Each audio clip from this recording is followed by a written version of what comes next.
오늘은요, 부활주일이죠. 네, 부활주일인데,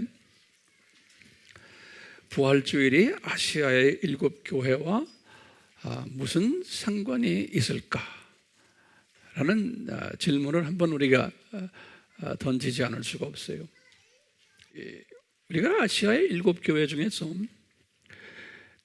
지난 시간에 각 교회에 보낸 예수님의 정체성 우리 기억나시죠? 그 예수님의 정체성에서 예수님께서 말씀하시기를 서머나 교회에 이런 말씀 예수님 하신 것 기억나시죠? 나는 처음과 마지막이요, 그리고는 죽었으나 살아난 하나님이다. 계시록 2장 8절에 이렇게 말씀하셨어요. 이 말은 서머나 교회에 부활절 메시지를 가르쳐 주신 거예요. 우리가 알다시피 예수님께서 스스로가 말씀하시기를 나는 죽었다가, 이게 주후 95년에 말씀하시는 거예요. 그러니까 죽은 사건이 언제 일어난 거예요? 주후 30년에 죽었다가 살아나신 사건이 일어났는데, 예수님께서 주후 95년에 요한에게 말씀하시는 거예요. 내가 65년 전에 죽었다가 살아났단다 그러는 거예요. 그렇기 때문에요, 이 메시지가 아시아의 7교회 속에 계속 들어가서 담겨 있어져야 돼요.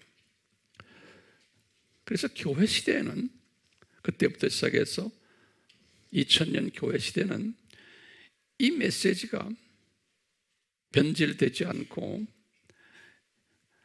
계속 이어져야 돼요.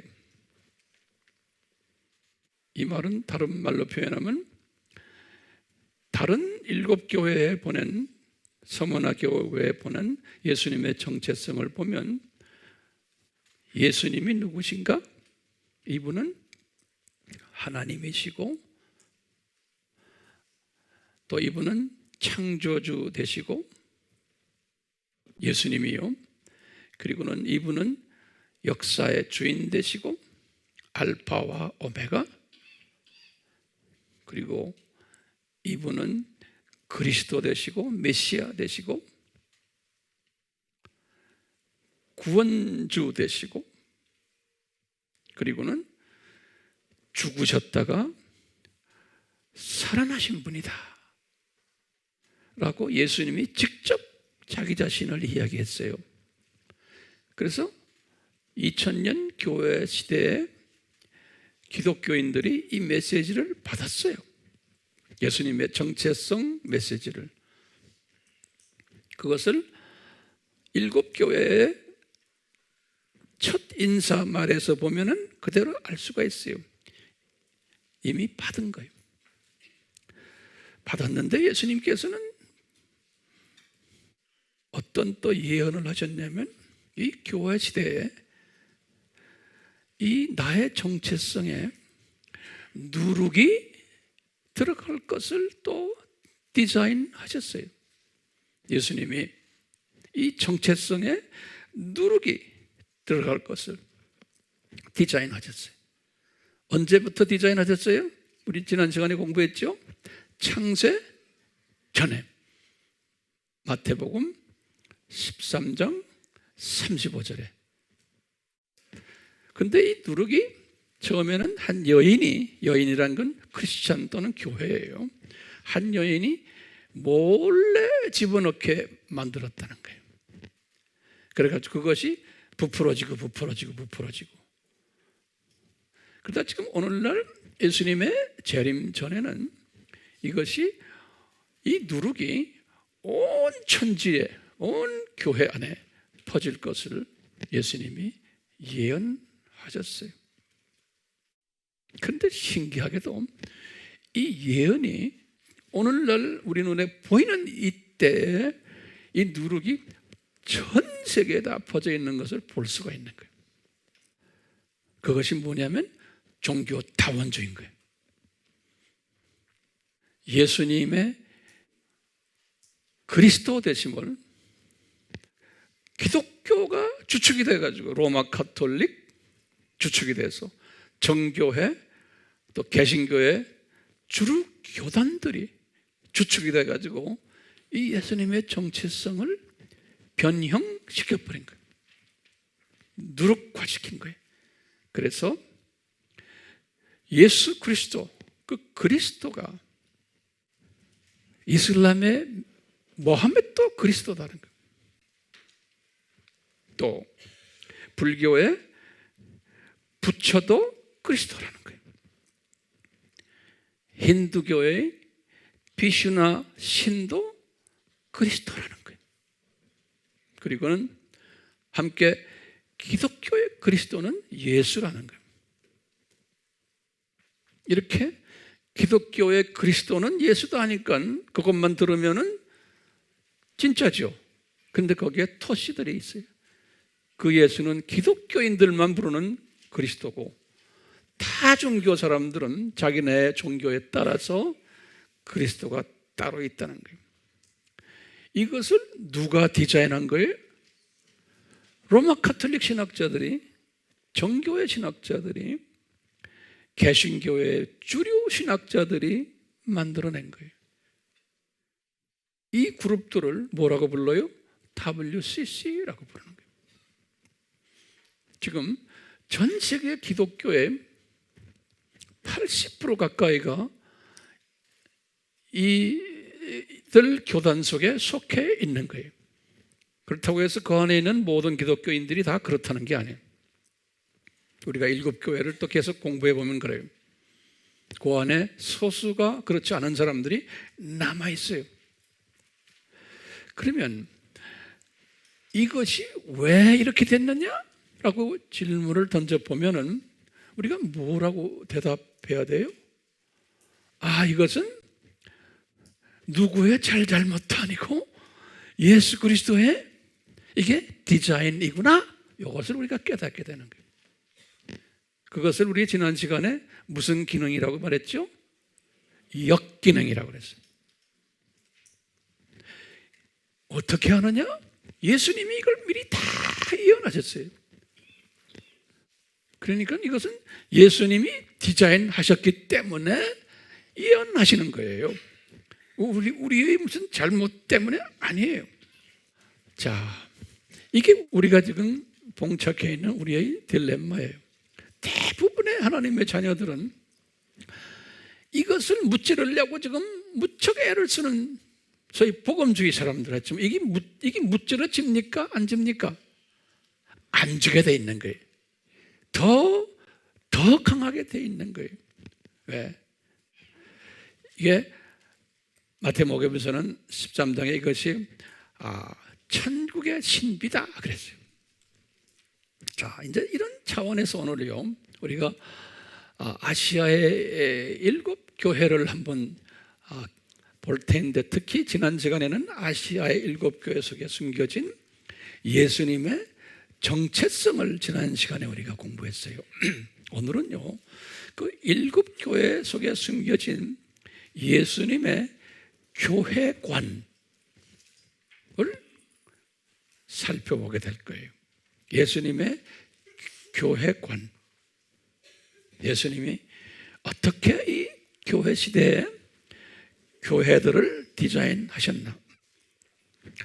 그럼 우선 우리가 알아야 될 것이요, 교회라는 뜻이 뭔가? 교회라는 뜻이 뭔가? 그러면 항상 교회라는 그 단어가 그 신약의 헬라 말로 표현되어 있어요. 교회라는 단어가 헬라 말로요. 그래서 우리 다 들어봤겠지만 다시 한번 제가 조금 자세히 설명해 드리려고 그래요. 교회를 헬라 말로 뭐라고 써 있냐면 에클레시아 그래요. 에클레시아. 클레시아 이렇게. 여기 합성어로 되어 있어요. 합성어. 우리가 이거 액이라고 하면요, 우리 영어로도 요 액과 관계, 우리가 이게 문 옆에 보면 엑짓이라고 항상 있죠. 우리는 출구라고 그러죠. 요 빨간 걸 이렇게 써놨죠. 화재 예방을 위해서. 그러니까 엑짓 그런 뜻이나 같은데요. 요 액이란 뜻이 뭐냐면 뭐로부터 이제 나간다, 또는 뭐뭐에서 뭐뭐로 나간다. 이런 뜻이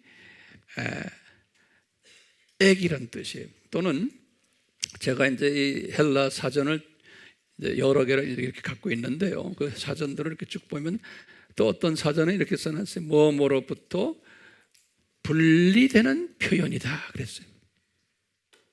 또는 사람과 사물로부터 관계를 끊거나 끊어진 채 있어야 할 때, 다시 말해요, 사람과 사물로부터 관계를 끊거나 끊긴 채 있어야 할 때, 그런 의미가 이 액이라는 단어예요. 제가 말하는 걸 다 적으세요. 사람과의 관계도 끊어지고 사물과의 관계가 끊어지는 거. 이제 성서에서는 요한복음 17장 15절, 디모데후서 2장 26절, 요한계시록 15장 2절, 여기에 보면 여기에 관계되는 표현들이 나와요.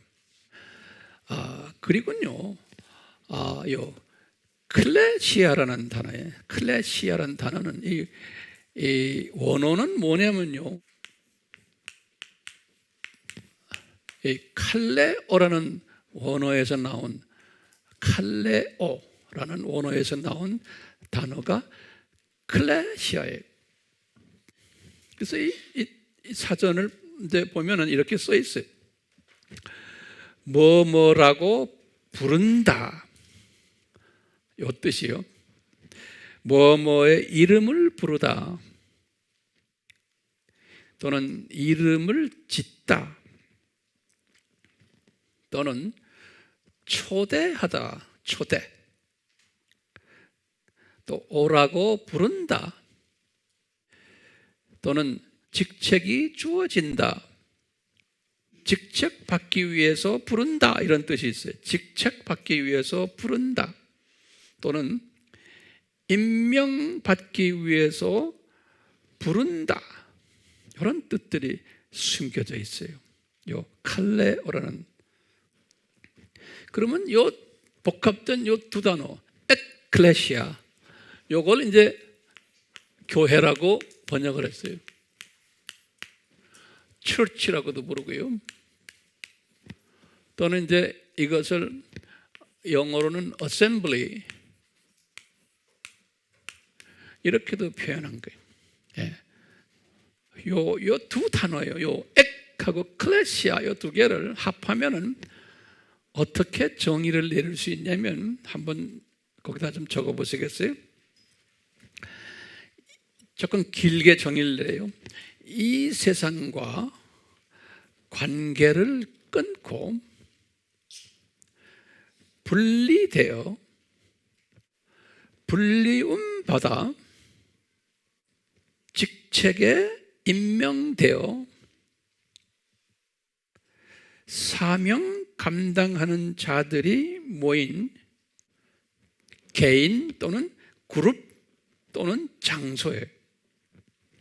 엄밀한 의미에서 보면요, 이 세상과 관계를 끊고 분리되어 분리움 받아 직책에 임명되어 사명을 감당하도록 된 사람들이 모인 개인과 그룹과 또는 장소다.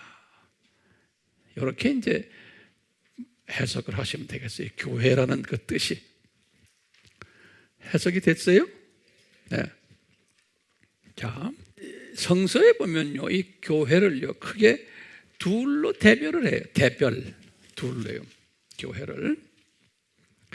첫째는요, 비기독교적인 용어로, 다시 말하면 비기독교인들이 모인 공동체를 사용한 부분이 성경에 한 번 있어요. 사도행전 19장 39절에 보시면 그런 모습이 있지만, 나머지는 다, 두 번째는 기독교 용어로 사용한 거, 기독교 용어로. 첫 번째 기독교 용어로 사용하신 것은 보면요, 구약에서 이스라엘 백성들의 모임, 그것을 항상 이 단어를 썼어요. assembly라는 단어를 썼어요.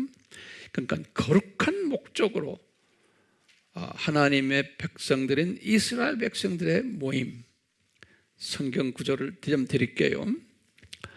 신명기 4장 10절, 또 31장 30절, 사사기 20장 2절, 사무엘상 17장 47절. 그다 이스라엘 사람들의 모임을 말할 때 이 단어를 썼어요. 신약에 와서는요, 더 다양하게 이 단어를 썼어요. 첫 번째, 교회라는 이름, 이 단어를 쓰고는 교회라고 번역이 되어 있고요, 또는 공회라고 번역이 된 것들이 있어요. 마태복음 18장 17절, 고린도전서 11장 18절, 또는요, 두 번째로는 회중이라고 번역된 게 있어요. 원어는 똑같아요. 번역을 그렇게 했어요. 왜냐하면 앞뒤에 그 상황을 봐서요, 이 회중이란 뜻은 뭐냐면 한 지역에 모여 사는 기독교인들을 총괄할 때, 한 지역에 모여 사는 기독교인들을 총괄할 때, 사도행전 5장 11절, 사도행전 11장 26절, 15장 3절, 여러 군데 있어요. 그것만 그냥 대강 아시면 돼요. 그 다음에 이제 세 번째로 같은 원어인데 그 표시를 어떤 때 했냐면 가정교회, 아무개 집에서 예배드리는 이 무리들아, 그럴 때 이 단어를 썼어요. 이제 보시면 로마서 16장 5절이에요. 성경에는 가정교회가 많이 나와요. 로마서 16장 5절에는 브리스길라와 아굴라가 로마에 있었을 때 그분 집에서 가정교회를 했어요. 그래서 바울이 그 가정교회에 문안하는 장면이에요. 또요, 고린도전서 16장 19절에 보면 브리스길라와 아굴라가 고린도에 있었을 때 또 자기 집에서 가정교회를 했어요. 그러니까 이 브리스길라 아굴라, 이 사업하는 부부죠. 이 가정교회를. 그 다음에 골로새서 4장 15절에 보면은 바울이 그랬어요. 눈바와 그의 집에 있는 가정교회 그랬어요. 골로새서 4장 15절에. 또는 빌레몬서 1장 2절에 보면요, 빌레몬서 1장 2절에도 똑같이 암피아와 아기포의 집에 있는 가정교회, 이렇게 해서 이제 이 단어를 가정교회를 지칭할 때도 쓰셨어요. 마지막으로 또 한 단어가 있는 똑같은 요 단어인데, 이제 우리가 앞뒤를 보면 뭐냐면, 너희가 두세 사람이 내 이름을 모이면 그곳에 내가 너희와 함께 한다 그랬죠. 그럴 때 보면 한 개인 또는 몇몇 사람이 모였을 때, 마태복음 18장 20절에 그것도 교회다라고 말씀하신 거예요. 그러니까 우리가 지금 우리가 지금 생각하는 교회와는, 성서에서 말하는 교회와는 엄청난 차이가 있어요. 우리는 교회 하면은 건물을 주로 보지요. 물리적인 건물. 그런데 그것은 아니에요. 그 안에 있는 하나님의 자녀들을 이야기할 때 교회다, 이렇게 그런 생각으로 이제 바꾸시길 바라요. 교회의 머리가 누굽니까? 예수님이세요. 에베소서 4장 15절에. 자, 그런데 우리가 이제 계속해서 지금 우리 계시록의 아시아의 7교회를 보잖아요. 그러면 이제 거기다 적으세요. 아시아의 7교회는 교회 시대에 있을 7가지 형태의 교회들을 상징적으로 보여주는 거예요. 다 교회 시대, 2000년 교회 시대에 7가지의 그러한 형태의 교회들이 있을 것을 예언적으로 이제 가르쳐 주시는 거예요. 예언적으로요. 그러면 우리 질문이 있어요. 왜 예수님이 이제 교회 시대에 한 가지의, 예수님이 한 분이신데 한 가지의 교회 스타일로 해서 전 세계에 뿌려놓으시지, 왜 교회 모양이 이렇게 다 다르게 디자인하셨습니까? 이제 심지어는 왜 전 세계에 교단이 이렇게 많습니까? 지금 현재 전 세계 교단이 3만 개가 넘는다고 그래요. 3만 개. 그러니까 우리 예수님을 모르는 분들은 이걸 가지고 우리에게 질문을 던져요. 왜 이렇게 교파가 많고 교단이 많습니까? 한 예수님이신데, 한 복음인데, 우리가 지금 이 부활절을 지금 이렇게 지켜도요, 전 세계에서 지금 부활절 하지만요, 부활절의 의미가 굉장한 많은 다른 의미로서 각자가 다른 의미를 가지고 부활절을 지금 섬기고 있어요. 우리나라도 마찬가지예요. 부활절이라고 그래서 공영 방송이나 이런 데 부활절 예배 드리는 모습을 몇 군데 이렇게 보여주지만 세상 사람들은 그 정도로 알고 있지만 우리가 영적인 측면에서 들여다보면 엄청난 다른 모양의 부활절들을 지금 지키고 있어요. 그 말은 내가 나중에 또 조금 설명해 드리려고 그래요. 그러면 질문을 좀 던지세요. 왜 예수님이 교회 시대가 시작하기 전에 왜 이런 다양한 교회들을 디자인하셨나? 교회 시대가 본격적으로 시작하기 전인데 왜 아시아의 7교회들을 미리 예정하시고 요한에게 이런 교회들에 대해서 쫙 설명해 주는 거예요. 예. 그리고는 예수님의 정체성까지도 각 교회에다가 다 가르쳐 주셨어요. 근데 나중에 교회 시대의 역사를 보면, 2000년 역사를 보면 그 예수님의 정체성 그대로 예수님을 따랐던 교회들이 많지가 않아요. 그렇게 정확하게 정체성들을 가르쳐 줬는데도. 자, 왜 이렇게 다양하게 교회들을 디자인하셨나? 그러면 첫 번째 딱 우리 이유를 대야 돼요. 첫 번째 이유는 뭐냐면, 이건 굉장히 중요한 지금 개념이에요. 첫 번째 이유는 뭐냐면 전지하신 하나님이시기 때문이다. 우리 예수님이 전지하신 하나님이시기 때문이다. 내가 지금 변증적으로 말씀을 드리는 거예요. 그러면 전지하시다는 뜻은 무언가? 이것도 적어 놓으세요. 알아도 적어 놓으세요.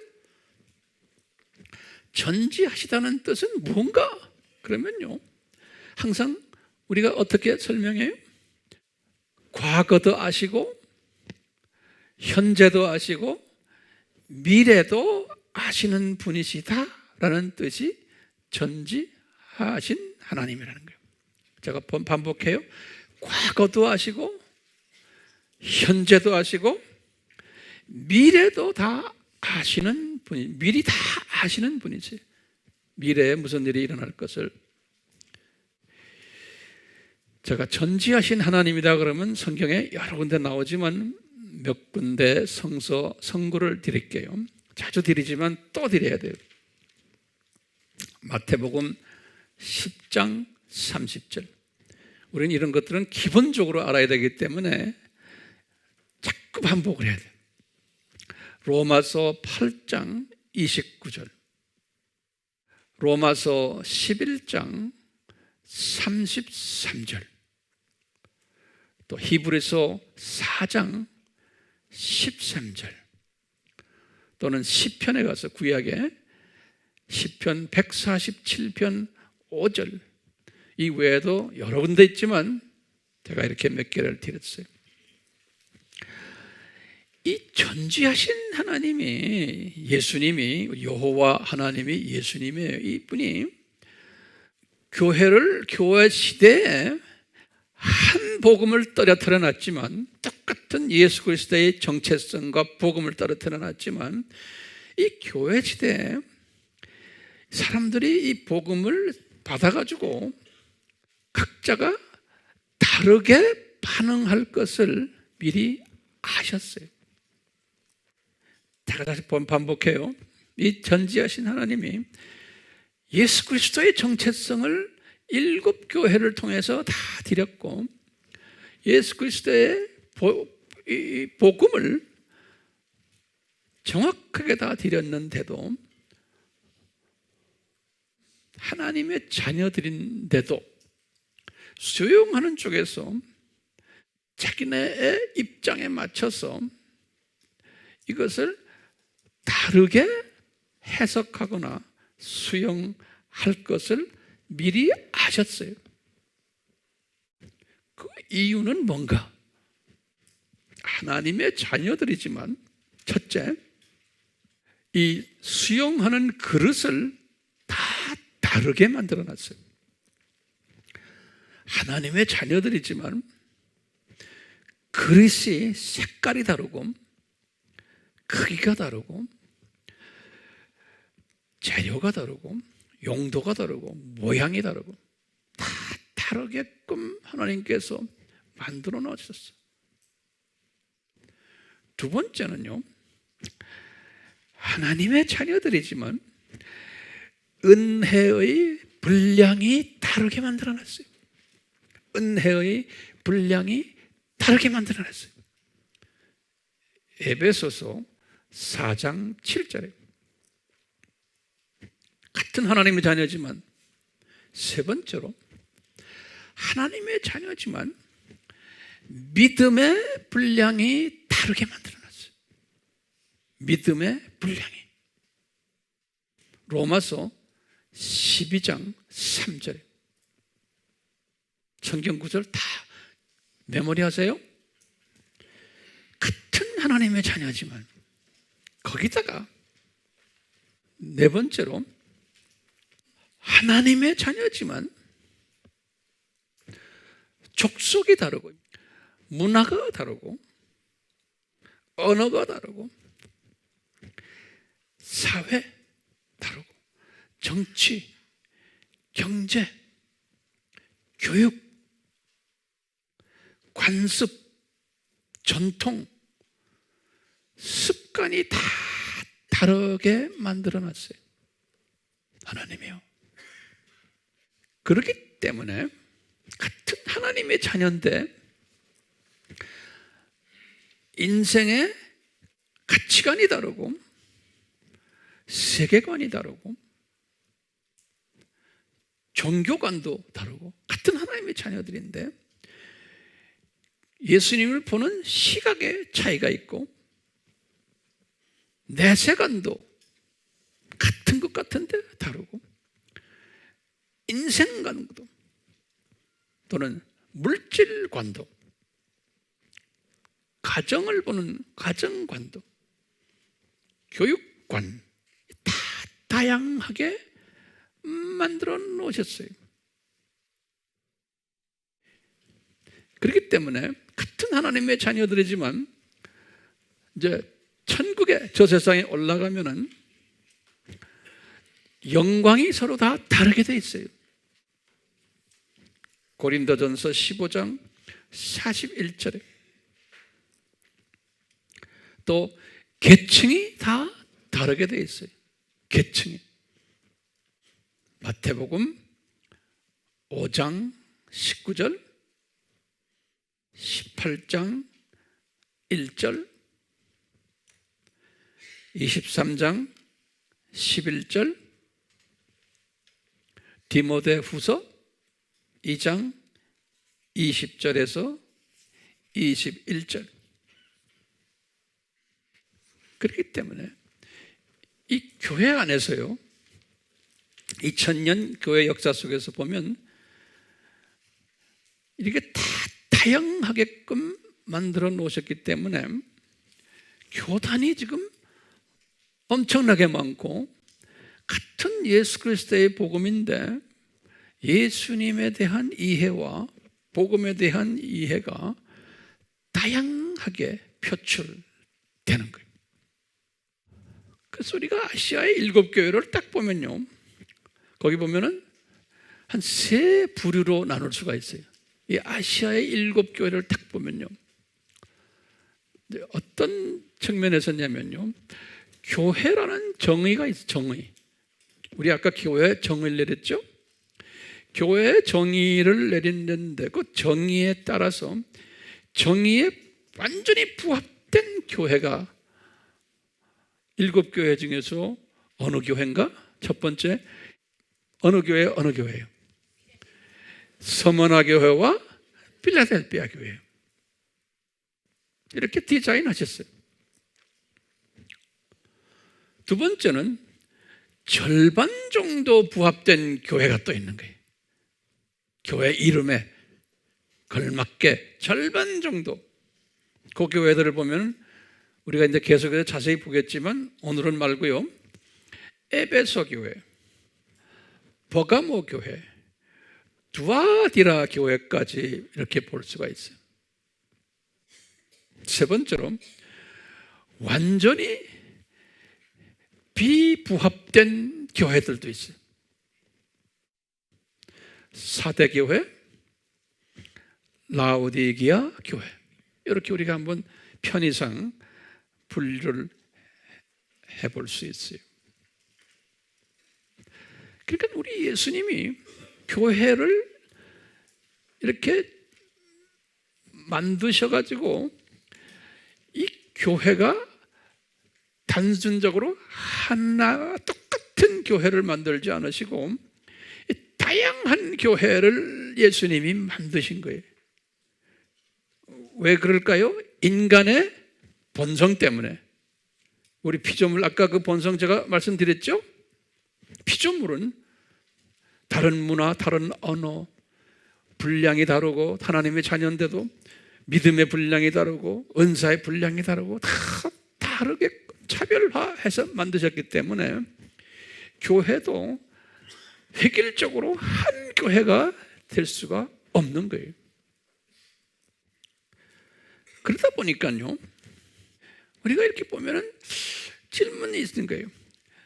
그러면 이 예수님이 디자인하신 이 교회들을 보면은, 교회가 이렇게 보면은 우리가 아시아 7교회를 쭉 보면요, 그 안에 하나님의 거룩성이 잘 보이지가 않아요.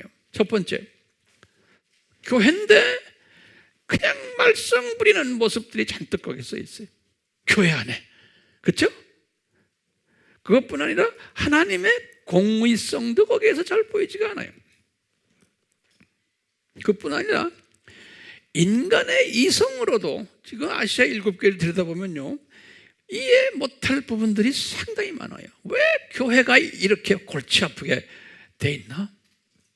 그것뿐 아니라 인간의 상식적으로 봐도요, 이 일곱 교회가 왜 이렇습니까? 이게 예수 안 믿는 사람이 봐도 아시아 일곱 교회 보면 그렇게 보여요. 자, 그래서 우리가 한번요, 아시아의 일곱 교회 안에 들어있는 그 교회의 특징들을 좀 봐요. 예수님이 디자인하신 교회의 특징들. 제가요, 쫙 보니까요, 20가지는 최소한에 되는 것 같아. 아이고, 많다. 그럴 거예요. 한번 보세요. 이걸 내가 이렇게 설명해 드리는 이유가, 목적이 뭐예요? 우리가 지금 살고 있는 이 세대에 왜 이렇게 교회들이 복잡하고, 왜 이렇게 우리 지금 오늘 부활절 지금 예배를 드려도 교회마다 달라요. 교단마다 달라요. 왜 그런가? 그런 것을 좀 한번 스스로가 소화할 수 있도록 하기 위해서 제가 지금 이렇게 지금 좀 깊은 이야기들을 하는 거예요. 그럼 우리가 한번요, 그 아시아의 일곱 교회 속에 들어있는 교회의 특징들. 첫 번째, 영적으로 부자 교회도 있고 가난한 교회도 있으면서 공존하고 있어요. 이 공존. 예. 다시 말하면요, 이 일곱 교회 안에 뭐가 있냐면요, 순기능과 역기능이 공존하고 있어요. 이 순기능이란 건 뭐예요? 예수님의 정체성에 맞춰서 운행되는 교회라고 보시면 돼. 순기능은.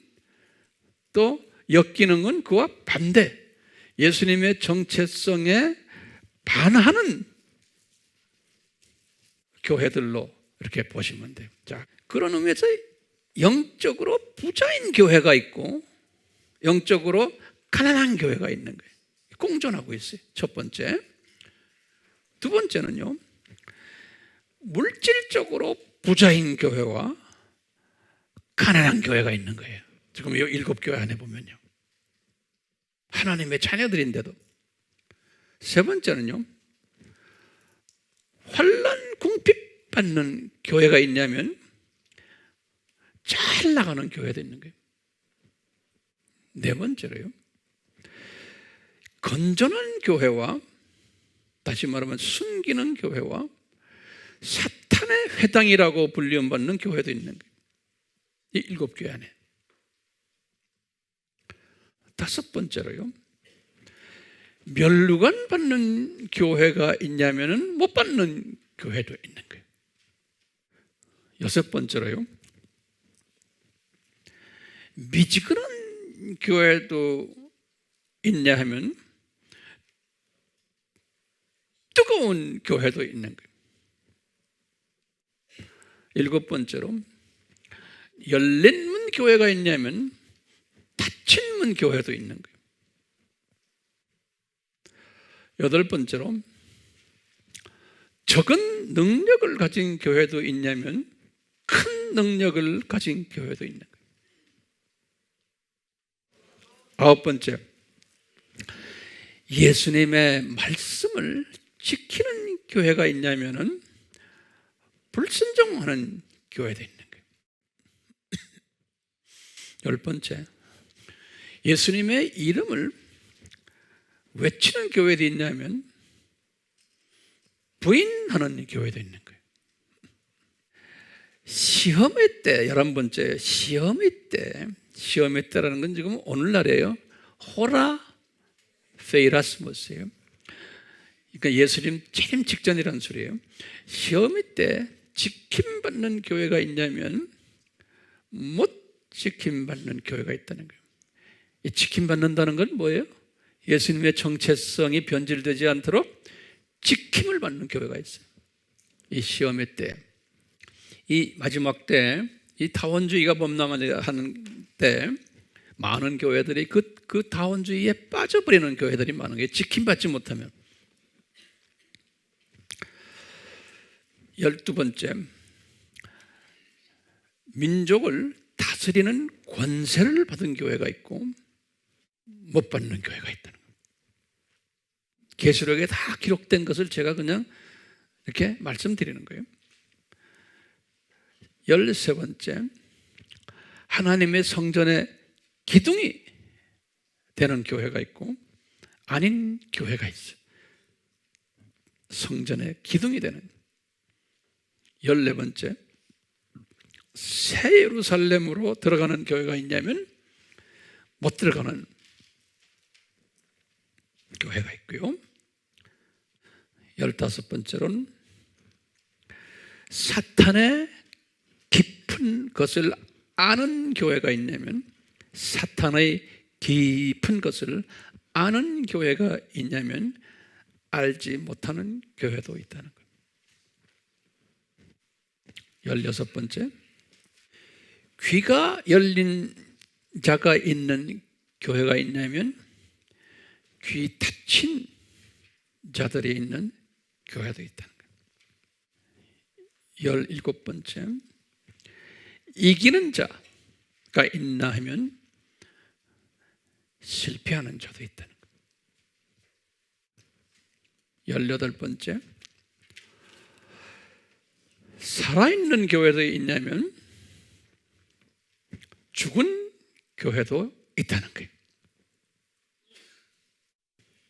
19번째, 예수님 정체성 수호하는데 비타협하는 교회가 있다면 예수님의 정체성 수호에 타협하는 교회도 있다는 거예요. 20번째가 뭐냐? 신본주의 교회가 있냐면 인본주의 교회가 있다는 거예요.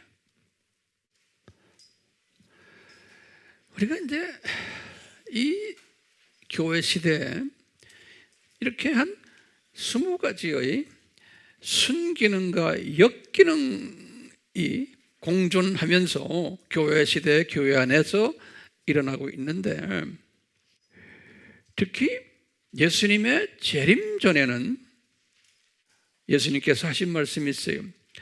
교회 안에 산고가 있을 거라는 거예요. 산고. 다시 말하면 이제 산고라는 건 뭐죠? 아기를 뵌 것이 언제예요? 임신한 것이. 교회 시대의 시작이에요. 예수님의 복음을 뵌 거예요. 예수님이 태어나고 예수님이 오늘 이제 다시 예수님이 부활하셨잖아요. 그래서 교회가 시작되잖아요. 그러니까 예수님의 초림 때 이미 예수님이 교회 안에서 임신을 했나, 임신된 거예요. 그런데 예수님께서 뭐냐면 이제는 재림 때가 되면 예수님이 이제 소위 다시 태어난다고 보면 돼요. 예수님이 승천에 올라가셨다가 예수님의 재림을, 그래서 예수님께서는 어떤 표현 썼냐?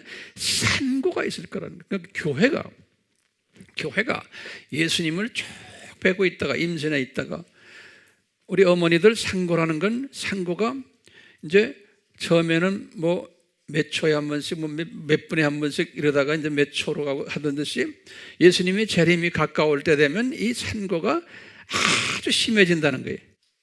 그러니까 산고가 일어난다는 것은 누가 나타나기 위해서예요? 예수님이 나타나시기 위해서 산고가 심하게 일어날 텐데, 마태복음 24장 8절에 보면 그래요. 산고가.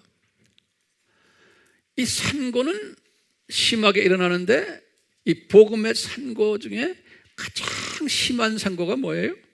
예수님의 정체성에 상처를 주는 거예요.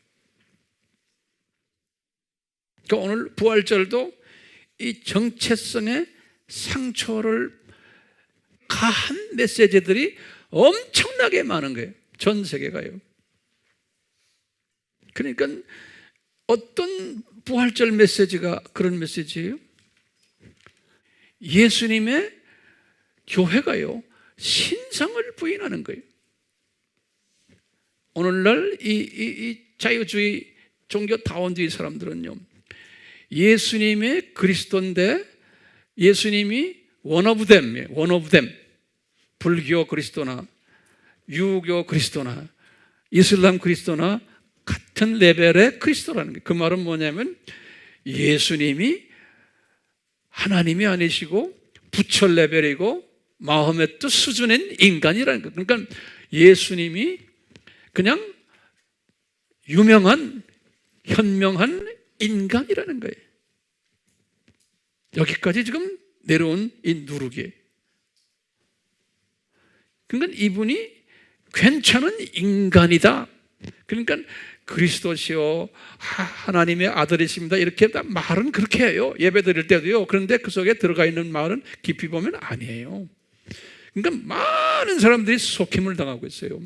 교회 가면 다 예수 그리스도 부활하셨습니다 할렐루야 아멘 찬양 다 부르고 다 하는데요, 80%의 전 세계의 지금 기독교가 이 부활절 예배가 그렇게 돼버린 거예요.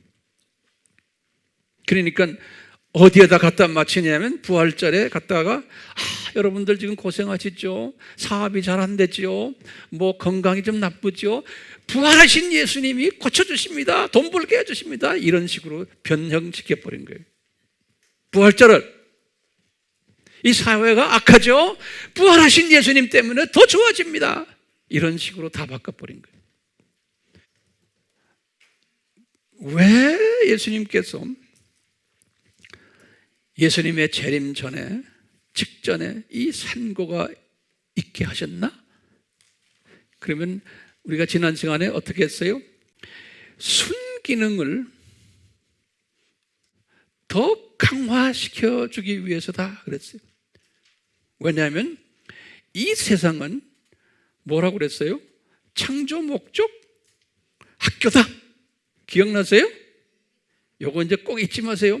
우리가 살고 있는 이 세상은 창조 목적 학교인데, 지금 이 신약 교회 시대는 창조 목적 학교에서 처음 1000년은 무슨 시대라고 그랬어요? 초급 대학교. 그 다음에 나머지 1000년은 4년제 대학교예요. 그런데 우리는 지금 이 4년제 대학교의 졸업반에 있는, 지금 오늘날 우리가 지금 살고 있는 이 세대가, 그렇기 때문에 예수님의 정체성에 대해서 가장 심하게 공격할 때가 지금 이 시대인 거예요. 이 시대. 그러니까요, 역기능이 엄청나게 강하게 일어나고 있는 때인 거예요. 그러니까 당연히 이 역기능이 많이 강하게 일어나야만 돼요. 그러면 우리는 어떻게 해요? 그저 손 놓고 있어야 돼요? 우리 할 일은 뭐예요? 오실 예수님에 대해서 더 초점을 맞추시고, 그 예수님의 정체성에 더 초점을 맞추고, 우리 교회가 또 우리 개인이 이 초점만 맞추면 됩니까? 내가 초점을 맞춘다는 것은요, 이 예수님의 정체성에 대해서, 다시 말하면 이 필수 과목들에 대해서 우리 공부했죠?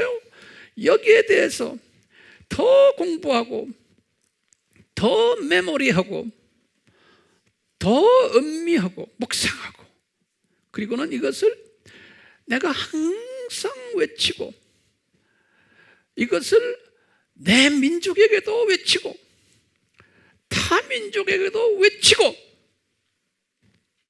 이런 사람들이 되라고 그러는 거예요. 이런 모습을 필라델피아의 교회가 보여준 거예요. 그러니까요, 저 감사한 것은 우리 AMI 교회 우리 교인들이 이 연습을 많이 하면서 우리가 지금 타민족에게까지 나가서 이것을 지금 외치고 있고, 또 가정교회들 우리 아바 공부하면서 셀 공부하면서 이것을 연습하고 배우고 무장을 하고 있음을 볼 때, 전 주님 정말 고마워요. 우리 교인들 거의 대부분이 이 반열에 들어온 우리 아미의 권속들, 주님 우리에게 엄청난 이 세대에 사명을 주셨군요. 이런 사명받은 사람들은 에클레시아예요. 이런 사명받은 사람들은 7가지의 모양으로 교회들이 있지만 요 사명을 잘 감당하는 그룹들은 이분이 어떻게 해요? 높이시는 거예요. 면류관 주시게 돼 있어요. 나 안 받겠어요? 안 받겠어요? 이래도 할 수 와서 뒤집어 올리는데 어떡하시겠어요? 네?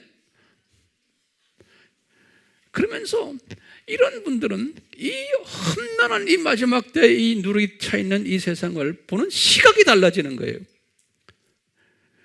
우리나라의 지금 남북 문제, 진보 정부가 지금 저렇고 그 사람들 그렇게 해야 돼요? 안 해야 돼요?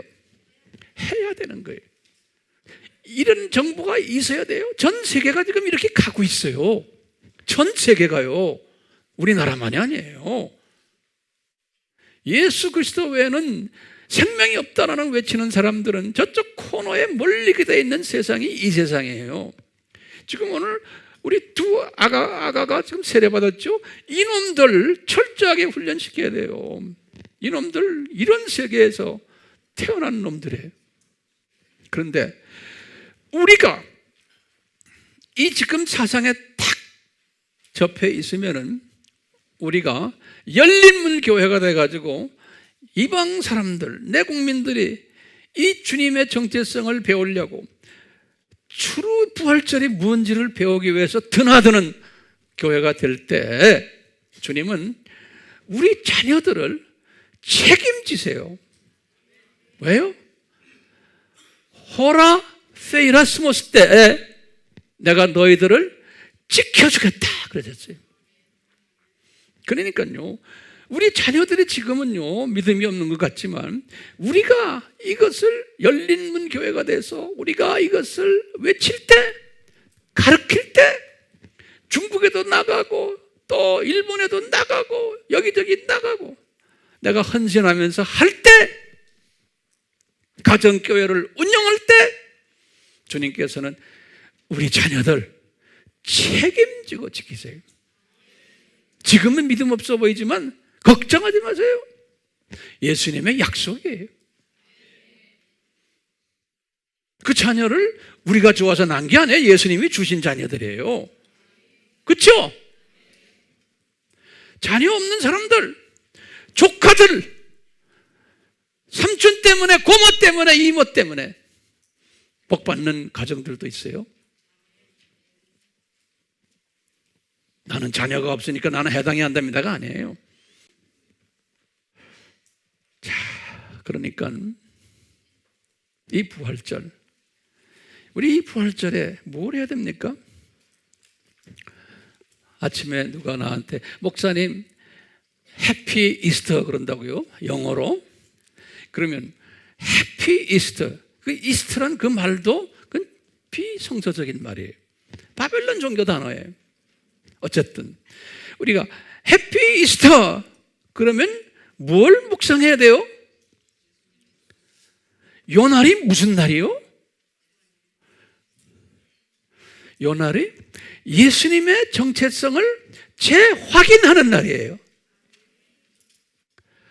예수님은 창조주이십니다. 예수님은 그리스도이십니다. 예수님은 구원주이십니다. 그리고는 예수님은 재림주이십니다. 왜? 산고의 시대에 지금. 그렇기 때문에 1세기 때도 바울의 메시지가, 베드로의 메시지가 뭐였어요? 예수 그리스도의 죽으심과 부활하심이 그들의 메시지의 초점이었어요. 그 말은 뭐냐? 예수 그리스도의 정체성을 전했던 거예요. 똑같아요. 우리가 지금요 중국에 가서, 일본에 가서, 러시아에 가서 또는 어디 가서든지 아바 공부할 때 뭘 전해야 돼요? 예수 그리스도의 정체성을 전하는 자예요. 그러려면 우리는 이 정체성에 완전히 무장되어 있어야 돼요. 무장 안 되고는 안 되는 거예요. 정체성을 신랄하게 공격하는 세대에 우리가 살고 있어요. 그렇기 때문에 우리는 정말 이 말씀 잊지 마시고 다시 물어봐요. 부활절이 뭡니까? 부활절 인사가 뭡니까? 라고 대답한다면 뭐라고 대답하셔야 돼요? 예수님 정체성 재확인하는 날입니다. 이 날이 부활절 메시지요. 제가 기도를 한 다음에 우리가 찬양으로서 예수님 앞에 기쁨을 올려드립시다. 이곳에 계신 예수님, 저희들이 교회 시대 2000년 그 긴 기간 시대 중에서도 예수님의 재림이 가까운 가장 마지막 때 산고가 심한 때에 태어나게 하셨습니다. 예수님의 정체성이 최대한으로 누룩으로 가득 차고 있는 이 세대에 태어나게 하셨습니다. 감사한 것은 저희들에게 사명을 주셨기에 이 세상에서 부르시고 외치도록 훈련받게 하셨습니다. 예수님, 저희들이 예수님에 대한 정체성에 더욱 갈급게 도와주시고 배고파하도록 도와주시고, 그래서 겸손히 우리 예수 그리스도를 더욱 길게 넓게 높게 또 넓게 소화할 수 있는 은총을 주시고 믿음을 허락해 주시옵소서. 예수님의 이름으로 기도드리옵나이다. 아멘. 지금 이 시간은